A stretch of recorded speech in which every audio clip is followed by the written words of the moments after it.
युवा प्रेरणा शिबिराचे आयोजन विवेकानंद केंद्र कन्याकुमारी शाखा यवतमाळ विदर्भ विभागातर्फे आयोजित युवा नेतृत्व विकसन शिबिर यवतमाळ येथे दिनांक 24 ते 27 डिसेंबर 2025 रोजी स्थानिक दीनदयाल प्रबोधिनी निवळुणाड तालुका जिल्हा यवतमाळ येथे पार पडले। या शिबिरामध्ये नागपूर, चंद्रपूर, अमरावती, वर्धा, यवतमाळ या ठिकाणांहून एकूण 108 विद्यार्थी व 20 प्रशिक्षक शिबिरामध्ये सहभागी झाले। या शिबिरामध्ये विद्यार्थ्यांना शारीरिक, मानसिक सोबतच बौद्धिक, आध्यात्मिक विकासाच्या दृष्टीने दिवसभर सत्रांचे आयोजन करण्यात आले होते। त्याच्यामध्ये विविध खेळ, योग, ध्यान, सूर्यनमस्कार व मंथन सत्रांचे आयोजन करण्यात आले। त्याचबरोबर स्वसंरक्षणासाठी प्राचीन काळातील नियुद्ध ही भारतीय कला त्यांना शिकवण्यात आली। त्याचबरोबर डॉक्टर मोरेश्वर राठोड यांनी सफलता से सार्थकता या विषयावर मार्गदर्शन करताना अनेक उदाहरणं देऊन मुलांना मार्गदर्शन केले। याच्यामध्ये पैशापेक्षा आपण मिळवलेल्या पैशाचा उपयोग राष्ट्राच्या कार्यासाठी झाला पाहिजे, तरच आपले जीवन सार्थक होते असे विचार मांडले। त्याचबरोबर नागपूरवरून संत तुकडोजी महाराज विश्वविद्यालयाचे हिंदीचे सहाय्यक प्राध्यापक डॉक्टर लकेश चंद्रवर्षी यांनी स्वामी विवेकानंदांच्या विचारांवर प्रकाश टाकत स्वामीजींचे विचार युवकांसमोर ठेवले। त्यामध्ये त्यांनी सांगितले की त्याग आणि सेवा हे आपले भारतीयांचे आदर्श आहेत। बलयुक्त युवा हाच राष्ट्राचा महत्त्वाचा कणा आहे। विस्तार म्हणजे जीवन आणि संकुचितता म्हणजे मृत्यू। खेळ सत्रामध्ये अग्निकुंड, सर्जिकल स्ट्राईक, करो या मरो, खो खो असे अनेक खेळ विवेकानंद केंद्राचे जीवनव्रती कार्यकर्ता संतोष कचरे यांनी घेतले। मंथन सत्रात दिनचर्या या विषयावर अनंत बोबडे यांनी विषय ठेवला। शिबिराची समापनमध्ये सुमित शिवहरे यांनी मार्गदर्शन करताना सांगितले की व्यक्तिमत्व विकासासाठी शारीरिक, मानसिक, बौद्धिक, आध्यात्मिक व सामाजिक विकास होणे आवश्यक आहे। त्यासाठी युवकांनी रोज सूर्यनमस्कार, योगा याचा आपल्या दिनचर्यामध्ये समावेश करावा। आजचा युवक उद्याचा राष्ट्रनिर्माता आहे असे त्यांचे स्पष्ट मत होते।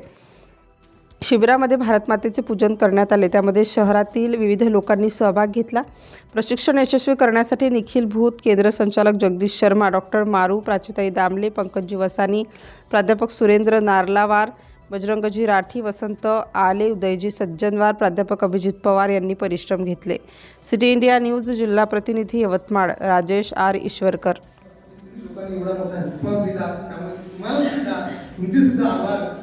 खूप खूप धन्यवाद। त्यामुळे 88 विद्यार्थी जेव्हा येऊ शकतात ही ताकद आहे तुमची, आणि ही ताकद तुम्ही ट्रेन घेऊन जा।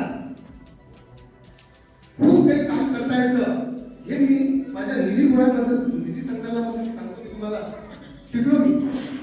मला माहिती आहे वेगळे खूप प्रभू अनुभव आले, चांगले अनुभव आले, कसे अनुभव, परंतु जर मनात संकल्प जर केला तर तुम्ही नाही, मी नाही, जगात पहाटच्या शोधून माझी नावाच्या व्यक्तीने पाठ शोधून रस्ता बनवला, त्याला ते 25 ते 30 वर्ष लावले। एक स्टोरी आहे त्या बिहारमधल्या, त्यांनी एकट्याने ज्याला 6 किलोमीटर जावं लागत होतं, त्यांनी एकट्याने संकल्प करा चांगला, आणि जे ते मॉरल व्हॅल्यूज, जीवन व्हॅल्यूज तुम्ही मूल्य इथून शिकून गेलात। आणि सोबत महत्वाचा मला एक नियम सांगावं वाटतं ते म्हणजे आध्यात्मिक जी व्हॅल्यू आहे, मूल्य जे आहे ते घेऊन जा। कमीत कमी 20 मिनिटं मेडिटेशन करा। तर त्यासाठी मला हे सांगतो, आपले सगळ्यांचा धन्यवाद, सगळ्यांचे आभार। तुम्ही सर्वजण आला, त्यानंतर इथे सगळी जी व्यवस्थापनामध्ये प्रत्येकाचे नाव घेत नाही, त्यानंतर देणगी जाते, ऑटो, त्यानंतर इथे जे बाकी सगळे फूडवाले, हारवाले, फोटोवाले, प्रत्येकाचं त्याच्यामध्ये योगदान आहे। तेव्हा तुम्ही सक्सेस झालं, तुम्ही इथे छान सक्सेस केलं, तुमची अनुभूती मला जेव्हा ऐकायला मिळालं, बस मग तू धरून आलेला। धन्यवाद।